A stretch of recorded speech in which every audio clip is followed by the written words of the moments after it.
रात गए अवाम पर पेट्रोल का खौफनाक बम गिरा दिया गया। डीजल की कीमतें आसमानों पर, पेट्रोल पहुंच से बाहर। कप्तान ने बदतरीन हालात में पेट्रोल की कीमतें कम करके उसे पूरा कैसे किया था और निज़ाम कैसे चलाया था, जिसकी हुकूमत को गिराकर मुल्क को तबाही के रास्ते पर डाला गया। इस पर बात करते हैं नाजरीन। बिस्मिल्लाहिर्रहमानिर्रहीम। ब्रेकिंग ऑलवेज के साथ नाजरीन इकराम, मैं हूँ फैसल सैयद। उम्मीद करता हूँ आप जहाँ भी होंगे रब ताला की पनाह में आफियत से होंगे। नाजरीन इकराम, इस वक्त आधे से ज़्यादा पाकिस्तान सो चुका होगा। हमेशा रात 12 बजे के बाद प्राइसेस का इतलाक होता है ताकि लोग सुबह उठे तो खुशखबरी सुने कि हुकूमत ने उनकी वेलफेयर के लिए क्या काम किया है।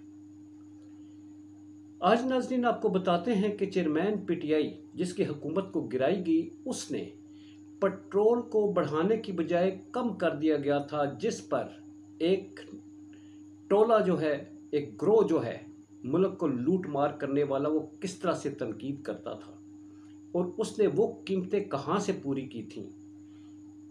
नाज़रीन इकराम, मेरा ये चैनल नया है, प्लीज़ सब्सक्राइब कर दीजिएगा और बेल आइकन का बटन दबा दीजिएगा। एंड तक ज़रूर देख लिया करें। और सब्सक्राइब करने वाले हमारे असासा हैं, जैसा कि मैंने पहले भी कहा। आपकी हौसला अफजाई हमारे लिए खुशी का बायस बनती है। नाज़रीन इकराम, इस वक्त पेट्रोल जो है और गैस, बिजली, हर चीज़ की कीमतें हमारी आपकी पहुंच से बाहर हो चुकी हैं। एक कीमतों में इजाफा रुकने का नाम नहीं ले रहा। जो तज्जिया करते हैं, जो दानश्वर हैं, जो इकोनॉमिस्ट्स हैं, वो कह चुके हैं पहले कि पेट्रोल 500 रुपये लीटर तक जाएगा। ये श्रीलंका से भी बदतर सूरत हाल बनने जा रही है। और पिछला जो लूट मार ग्रोह था, आपको याद है श्रीलंका का जो वहाँ पर हालात बने थे। श्रीलंका की खबरें चलाने पर पाबंदी लगा दी गई थी कि श्रीलंका की कोई खबर नहीं चलाएगा। उस वक्त के वज़ीर आज़म जो इन सारे लूट मार ग्रोह का सरगना थे, उन्होंने यहाँ तक कह दिया कि इसहाक डार पर जो तनकीद करेगा उसके खिलाफ भी कार्रवाई की जाएगी। वो भी लूट मार कर चले गए, बाकी सारे चले गए, रह गई आवाम। जिस सब उनका किया धरा है जो भुगत रहे हैं, निगरानों में तो इसका कुछ किया धरा ही नहीं है। IMF के साथ उस लूटमार ग्रोह का जो मुआहिदा था वो इस कदर खौफनाक था, जाते जाते इसीलिए वो इस मुल्क से भाग गए। उन्हें पता था कि ये क्या होने वाला है और इलेक्शनों से भी वो इसलिए भाग रहे हैं कि इससे आगे जो क़यामत आने वाली है हमारे पाकिस्तानी हम अवाम पर, उन्हें मालूम है कि हम किस मुंह से जाके इस अवाम में मुकाबला करेंगे। हम जो बयानियाँ देंगे अवाम जूते मारेगी।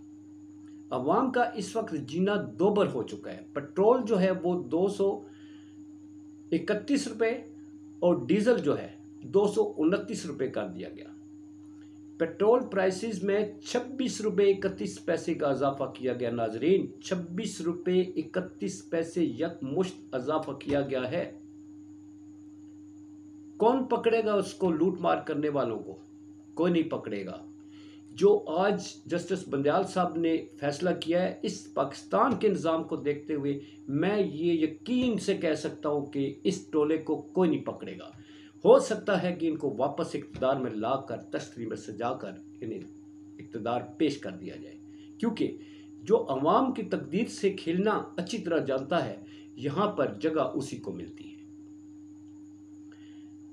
इस कदर इजाफा नाजरीन, ये तो पेट्रोल और डीजल की कीमतों में इजाफा हुआ है। इसके साथ जुड़े हमारे मसाइल मार्केट प्राइसेस हैं जिन पर कोई कंट्रोल नहीं है। यहाँ पर ज़राए आमदो रफ्त बढ़ेंगे, रसद बढ़ेंगे। यहाँ पर हर चीज़ की जब कीमतें बढ़ेंगी उसका इम्पैक्ट कंज्यूमर प्रोडक्ट्स पे आएगा जो हमारी पहुँच से पहले ही बाहर हो चुकी हैं।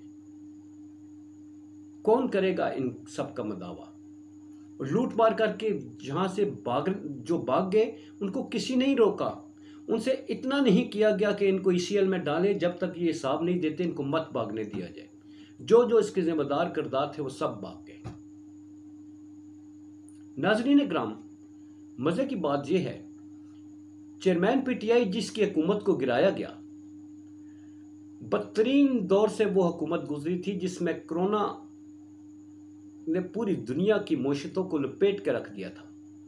एक वाहिद शख्स था जिसने कोरोना के दौर में पाकिस्तान की मईशत को चलाकर ना सिर्फ चलाकर बल्कि उसे एक ट्रैक पर डालकर जो है एक मिसाली स्टेट बना दिया था। और कितने बड़े ममालिक ने चेयरमैन के इस पॉलिसी को और इस जिस तरह से उसने हैंडल किया, उस मेथड को समझने की कोशिश की कि कैसे इस शख्स ने इस बदतरीन दौर में मुल्क की मईशत बंद नहीं होने दी। उसने कारोबारों को बंद नहीं किया, उसने लॉकडाउन, फिर माइल्ड लॉकडाउन, फिर स्मार्ट लॉकडाउन करके उसने अपनी मईशत को चलाए रखा। उसने, आपको याद होगा कि 10 रुपये पेट्रोल की कीमत कम कर दी थी। यही टोला जो उस वक्त इंटरनेशनल प्राइसेस कोरोना की वजह से बढ़ रही थी, और यही टोला जो है इस चेयरमैन पीटीआई की हुकूमत पर जो है तनकीद किया करता था। ऐसे ऐसे ये अफलातून और ये अरस्तू बैठे हुए जो इस वक्त वो चश्मे चढ़ाए हुए बैठ जाते थे आके, और मीडिया के लोग लेकर माइक मार्केट्स में पहुंच जाते थे कि महंगाई कितनी होगी। सब खामोश हैं। आप कोई माइक आपको लेकर मार्केट में घूमता हुआ नज़र नहीं आएगा। ये है हमारे पाकिस्तान की जो है बदकिस्मती है कि ये यहाँ पर हालात को जो है वो इन अशराफिया की हाथों में दिया गया है। 10 रुपये कम कीमत की थी उसने, और उसको उसने किस तरह से पूरा किया नाजरीन। इनको यही तकलीफ थी कि 10 रुपये का रिलीफ इसने अवाम को क्यों दिया। तनकीद, भरपूर किस्म की तनकीद थी। एक प्राइसेस बढ़ रही थी, उस पर तनकीद। 10 रुपये कम की तो आज भी मुझे याद है ये जो शाहिद खाकान अब्बासी साहब हैं ये आके बैठ गए थे। फिर ये जो अफलातून अरस्तू जितने भी हैं, ये ख़जाने के माहिर और जितने जो वहाँ पर उस वक्त बैठे होते थे, सब जो है ये तनकीद करते थे कि 10 रुपये कम क्यों कर दिया। उसने 10 रुपये कम करके बाकी मईशत को चलाया था, वहाँ से उसने कीमतें पूरी की थी। उसने इंपोर्ट एक्सपोर्ट को बढ़ाया, उसने मुल्क की इंडस्ट्री को जो है उसकी हौसला अफजाई की, शरह सूद स्टेट बैंक का कम किया। इतनी इंडस्ट्री हमारी फल फूल रही थी कि हमारे जो रोज़गार के लिए जो हमारी लेबर है वो कम पड़ गई थी, लेबर इंपोर्ट करनी पड़ गई थी। श्रीलंका से लोग आए थे यहाँ पर काम करने के लिए। उसने वहाँ से मईशत को संभाला था।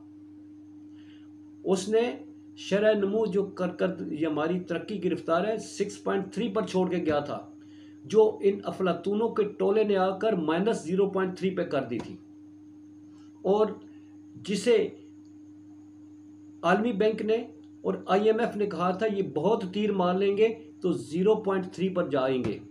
अब भी हमारी मईशत जो है वो 0.23 से ऊपर नहीं जाएगी। हमारे कोई मुल्क कर्जा देने के लिए तैयार नहीं है।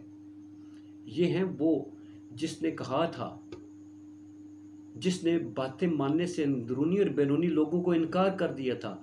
हर तरफ एब्सोल्युटली नॉट का बोर्ड लगा के रखा था उसने, जिसकी पदाश में उसकी हुकूमत को गिरा दिया गया। और आज गिराने वालों के पास कोई हल नहीं है। वो भी जा चुके, बैरून मुल्क याशियों में मसरूफ हैं। जो लाने वाले थे, जो आए थे, सब मुल्क से जा चुके हैं। भुगत कौन रहा है? ये अवाम। कोई नहीं भुगत रहा, ना ही उनको सजा मिलेगी। लिख लें, किसी को कोई सजा नहीं मिलेगी। इस मुल्क के अवाम को मरने पर मजबूर किया जा रहा है। बेहतर नहीं है कि आप एक मुआशी बम गिराने की बजाय एक एटम बम जो बना के रखा हुआ है, किसी और मुल्क पर इस्तेमाल होना नहीं, अपने अवाम पर इस्तेमाल कर लें, ताकि एक ही बार खलास ही हो जाए। यह है नाज़रीन हालात पाकिस्तान के खौफनाक किस्म के। निगरानों को फंसा दिया गया है बुरी तरीके से, हर तरफ से लान तान इनको ये जानबूझ के करके गए हैं। उन्हें पता था जो हुकूमत बैठेगी वो भुगतेगी, और ये भुगत रहे हैं। इनके पास हाल ही कोई नहीं है। ये बेचारे क्या करेंगे? किया दरा उनका है। ये हालात नाज़रीन, आपको कहा सोते हुए खुशखबरी सुना दूं। पाकिस्तान जिंदाबाद, पाक अफवाज पाइंदाबाद।